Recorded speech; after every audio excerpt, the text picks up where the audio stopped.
ہم اس پر عمل کریں.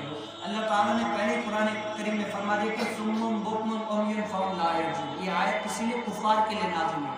حضور علیہ السلام ان کو تبلیغ دین فرماتے تھے کہ اللہ ہے کہ قل هو اللہ احد، ادھر آ جاؤ نماز پڑھو یہ کرو، لیکن کیا ان کے کانوں تک تو آواز جاتی تھی لیکن کیا یہاں تک نہیں جاتی تھی.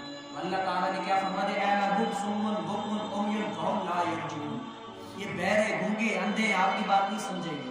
اس کی مثال کیسے دی کہ آپ بکریوں کو چراؤ، آوازیں دو، بکری آپ کی آواز سنے گی لیکن سمجھے گی نہیں کہ آپ کہہ کیا رہے ہو، سمجھیں گی نہیں.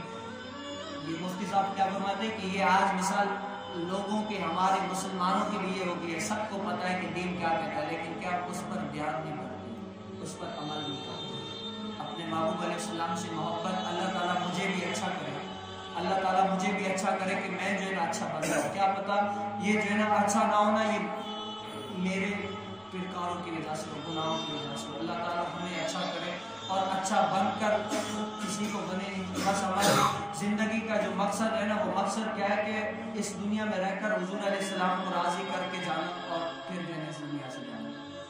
کیونکہ اس دنیا میں رہ کر بڑے بڑے ہم نے دیکھے، بڑے بڑے چلے گئے، کل ہماری بھی بات آئی.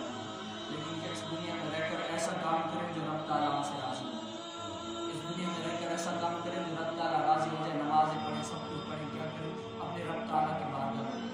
بس آخری لبے لباب یہی ہے کہ کیا اپنی مسجدوں کو، اپنے عبادت خانوں کو آباد کریں. آج جو مشرک ہیں، جو منافق ہیں نا، مشرک جو نیک نہیں ہے یعنی جو کافر ہیں، وہ کیا کرتے ہیں صبح صبح اٹھ کر گرو مندر، ہری رام، جے ماتا، یہ وہ سب کچھ کریں گے. جب تک نہیں کریں گے تب تک کھانا نہیں کھائیں گے. سب کچھ وہ کریں گے، پھر جو ہے نا اپنے کام میں لگیں گے. میں نے تو اتنا بھی دیکھا ہے کہ وہ جو ہے نا تب تک کوئی کام نہیں کریں گے. اگر صبح صبح یوں کر لیں گے، کوئی سامان لینے کے لیے گیا، بولے ابھی صبر ٹھہر جا، پہلے میں اپنے رب کی عبادت کر لوں. پھر وہ یوں گھماتے رہیں گے، پھر جو ہے نا وہ کر کے پھر جو ہے نا وہ سامان دیں گے، یہ دیں گے.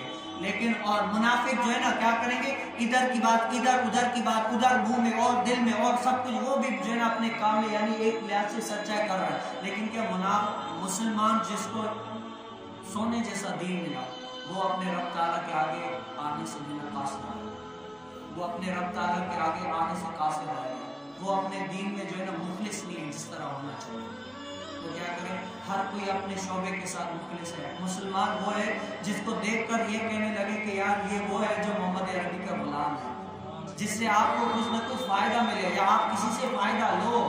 حضرت سیدنا علی مرتضیٰ کی مجھے وہ بات جو ہے یاد آتی کہ حضرت سیدنا علی مرتضیٰ نے فرمایا کہ میری آخری خواہش یہ تھی کہ میرے پاس جتنا علم تھا نا اتنا لوگوں نے مجھ سے سوال نہیں کیا، پوچھا نہیں. آپ بھی یہ کریں، آپ کے کردار سے لوگوں کو پھول ملے، خوشبوئیں ملے. آپ کے جو ہے نا ایک بار جو ملے دوبارہ ملنے کے لیے آئے. آج ہماری دل میں جو ہے نا اتنی نفرتیں رہ کر بیٹھے ہوئے، دل میں جو ہے نا بغض و عداوت اتنے رہ کر بیٹھے ہوئے کہ ہم جو ہے نا کیا کریں. اللہ تعالیٰ سے دعا کریں کہ ہمارے دل سے جو ہے نا یہ بغض و کینہ نکل جائے اور ہم اپنے رب تعالیٰ کے آگے جھک جائیں. آج سچ بتا رہے اتنے ہمارے دل میں بغض بھرے ہوئے، کینے بھرے ہوئے. ظاہری طور پر تو جو ہے نا ہم مبارکباد دیتے ہیں عید کے دن، بڑے گلے مل کر جو ہے نا کہتے ہیں معاف کر دینا. لیکن کہ یہ دل والا ابھی تک معاف کر دے. دل والا اگر اللہ تعالیٰ ہمیں معاف کر دے، ہم جو ہے نا کسی کو معاف کر دینا تو ہمارے جو ہے سب رنج و غم ختم ہو جائے. اور اللہ تعالیٰ اس قوم کے حالات کبھی نہیں بدلتا جب تک قوم کے حالات خود نہیں بدلتا. اللہ تعالیٰ سے دعا ہے کہ میرا کہا سننا سنانا اپنی پاک بارگاہ میں قبول فرما. اگر مجھ سے کوئی غلطی ہوتا ہی ہوگی اللہ تعالیٰ الفاظ میں تو اپنی پاک بارگاہ میں جو ہے معاف فرما.